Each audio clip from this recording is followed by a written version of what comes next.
ওই নাহর ফুলার ভোতর, ওই নাহর মুর মরমর, ওই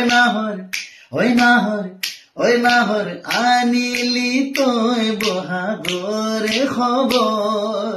जोहार मैं लागू अर्जुन लकड़ा मैं रवरमन कर बीच में 28 जनवरी 2025 के मैं आवत हो फर्स्ट बुरही बिहिंग फेस्टिवल मनाक लागे। जगह लागे टिंगराई चराली दुलिया जान और डिस्ट्रिक्ट लागे डिब्रूगढ़। सुबह के दिल से धन्यवाद, नया साल का ढेरों सारी बधाई सबके एकदम।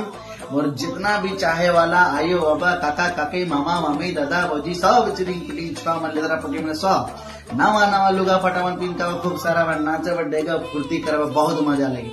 तमाम कमेटी के दिल से धन्यवाद है इतना सुंदर कार्यक्रम को ऑर्गेनाइज करे खातिर और हमके हमार टीम के हकायक लागी दिल से धन्यवाद है रवरेमन के।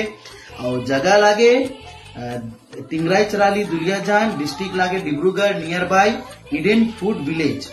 तो डेट के नखे बुलाए 28 जनवरी 2025 के सब के एकदम रिझे खुश एकदम कर पूरा मजा लगे नाचे खबर। अरे कहा करे सुंदर छोड़ी सब चली गाना। दिल से धन्यवाद। तब जो है